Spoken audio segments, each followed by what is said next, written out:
어르신들, 내년부터 지하철 공짜로 못탈 가능성이 정말 높습니다. 벌써 논의 시작됐어요. 40년간 당연하게 타던 그 지하철. 병원 가실 때, 시장 보러 가실 때, 손자, 손녀 보러 가실 때 타던 그 지하철 말이에요. 정부에서 7천억 원 적자 때문에 고민에 빠졌다고 합니다. 정말 걱정됩니다. 아직 확정은 아니에요. 하지만 국회에서 만 65세에서 70세로 연령을 올리자는 얘기가 나오고 있어요. 혹시 모를 일이잖아요. 미리 알아두셔야 하는 일이에요. 오늘 이 영상 끝까지 보시면 정확히 어떤 상황인지, 왜 이런 일이 벌어졌는지, 앞으로 어떻게 될 가능성이 높은지, 그리고 어르신들께서 어떻게 준비하셔야 하는지까지 모든 걸 다 알려드릴 거예요. 다른 곳에서는 안 알려주는 숨겨진 배경도 있고, 해외 사례는 어떤지, 현실적인 대안들은 뭐가 있는지도 자세히 설명해 드리겠습니다. 영상 끝까지 보시면 앞으로 몇 년간 불안해하지 않으셔도 될 거예요. 이런 중요한 정보 놓치지 않으시려면 구독 버튼 꾹 눌러주시고요. 좋아요도 함께 눌러주세요. 어르신들께 꼭 필요한 정보들을 가장 빠르게, 가장 정확하게 전해드리고 있거든요. 자, 그럼 본격적으로 알아보겠습니다. 정확한 정보, 부당한 현실, 대안 모색, 행동 방법, 정, 부, 대, 행 4단계로 무엇이 문제인지, 앞으로 어떻게 될지 차근차근 알아보겠습니다. 걱정만 하고 계시지 마시고 정확히 알고 나면 마음도 좀 정리되실 거예요. 첫 번째, 정확한 정보부터 시작하겠습니다. 자, 그럼 지금 정확히 어떤 상황인지부터 알아보겠습니다. 아직 확정은 아니에요. 정부에서 내년부터 폐지한다, 이런 공식 발표는 없었습니다. 하지만 벌써 관련 법안들이 국회에 올라와 있는 상태거든요. 도시철도법 개정안, 노인복지법 개정안, 이런 것들이 조용히 계류되어 있어요.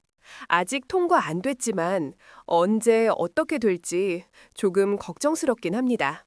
왜냐하면 이런 법안들이 한번 올라오면 생각보다 빨리 처리되는 경우가 많거든요. 그럼 왜 이런 얘기가 나오게 됐을까요? 9조 원, 누적 적자라고 하니까 정말 심각한 수준이에요. 작년 한 해만 7천억 원 손실이 났다고 합니다.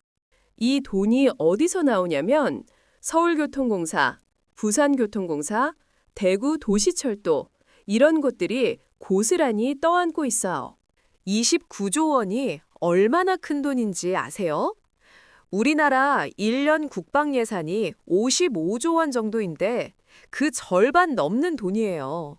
이 정도면 뭔가 변화가 있을 수도 있겠다는 생각이 드는 게 당연한 일이죠. 그런데 이상한 점이 하나 있어요. 코레일은 어떨까요? 코레일도 어르신들 무임승차 손실이 있잖아요. 그런데 코레일은 정부에서 80% 지원해 줍니다. 지하철은 영원 지원이에요. 한 푼도 안 줘요.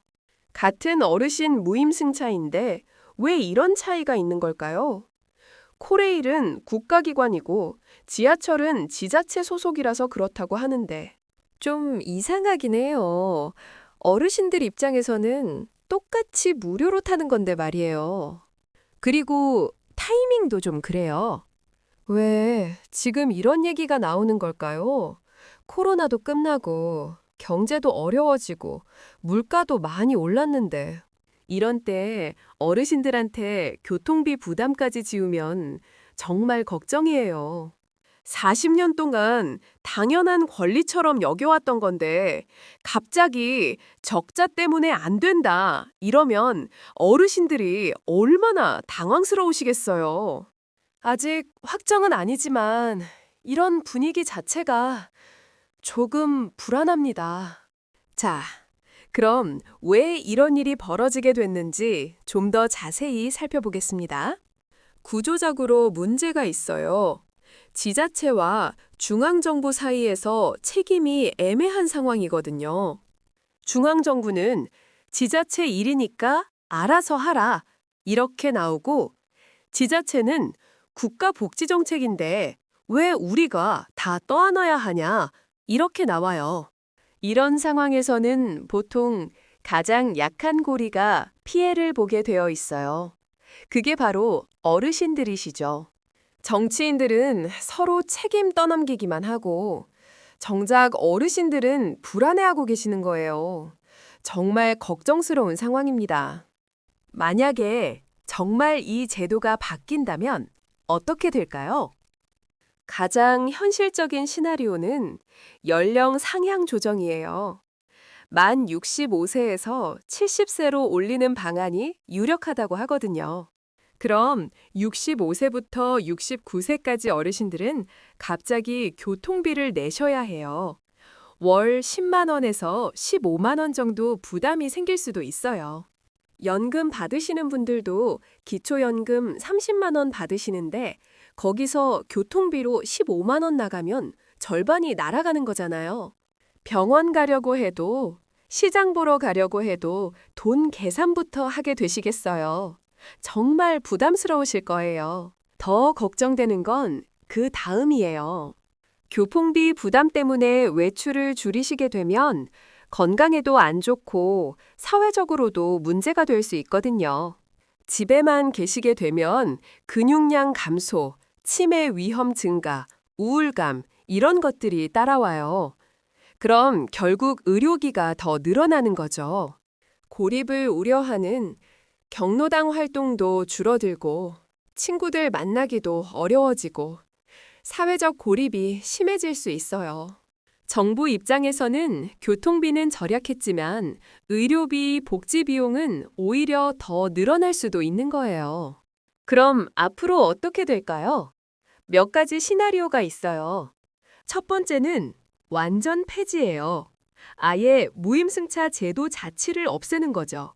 이건 가장 극단적인 방법이고 사회적 반발이 클 거라서 가능성은 낮다고 봐요. 두 번째는 연령 조정이에요. 지금 만 65세를 70세나 75세로 올리는 거죠. 이게 가장 유력한 시나리오예요. 세 번째는 부분 유료화예요. 시간대별로 요금을 받는다든지, 거리별로 차등 적용한다든지 여러 방법이 있어요. 네 번째는 소득별 차등이에요. 기초연금 받으시는 분들만 무료로 하고 소득이 있으신 분들은 일부 부담하는 방식이죠. 어떻게 될지는 정말 모르겠어요. 각각 장단점이 있거든요. 그럼 다른 나라들은 어떻게 하고 있을까요? 우리만 이런 고민을 하는 건 아니거든요. 일본을 보면 시니어 할인 제도를 계속 유지하고 있어요. 대신 정부에서 직접 지원을 해주고 있고요. 연령은 70세부터 적용하고 있어요. 독일은 지역별 시니어 패스 제도가 있어요. 월정액을 내면 대중교통을 무제한 이용할 수 있게 해주는 거죠. 가격도 합리적이고요. 프랑스는 65세 이상은 50% 할인, 소득이 낮으신 분들은 더 큰 할인을 해줘요. 캐나다도 비슷해요. 완전 무료는 아니지만 상당한 할인을 해주고 있어요. 보니까 선진국들은 완전히 없애지는 않더라고요. 대신 정부 지원을 늘리거나 합리적인 부담을 나누는 방식을 쓰고 있어요. 우리나라 상황을 생각해보면 정말 복잡해요. 정부의 어려움을 이해하는 정부 입장에서도 재정이 어려운 건 이해가 돼요. 29조 원 적자라는 게 정말 큰 돈이거든요. 하지만 어르신들 입장에서는 정말 걱정되는 일이죠. 40년 동안 당연한 권리로 여겨왔던 건데 갑자기 바뀌면 적응하기 어려우시잖아요. 가장 현실적인 방법은 단계적 개선일 것 같아요. 갑자기 확 바꾸는 것보다는 천천히 조정해 나가는 거죠.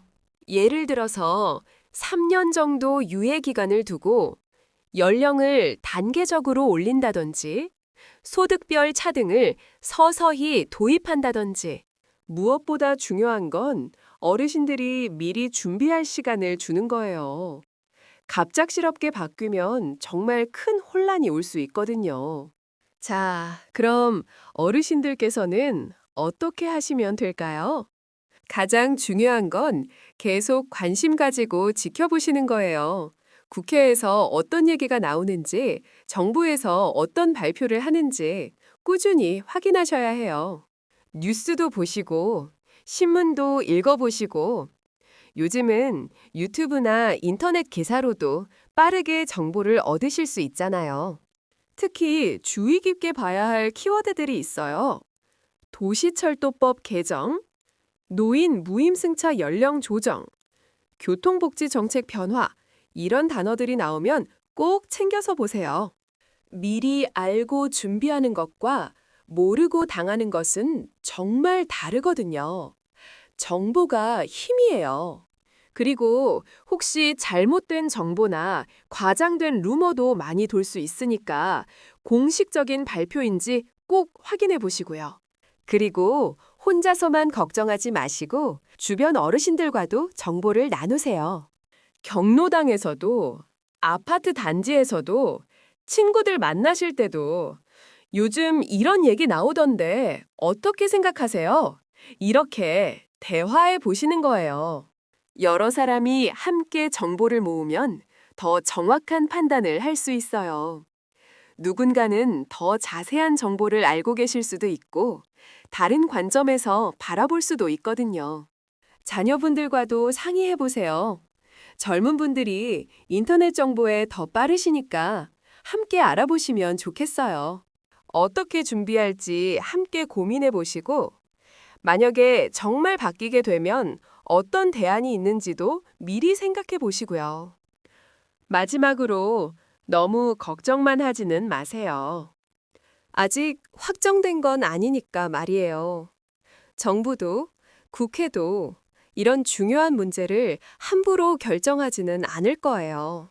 어르신들의 목소리도 분명히 반영될 거고, 사회적 논의도 충분히 이뤄질 거라고 생각해요.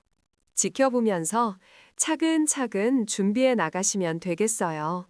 정보도 챙기시고 주변과도 상의하시고. 오늘 정확한 상황을 알아봤으니까 이제 조금은 마음이 정리되셨을 거라고 생각합니다.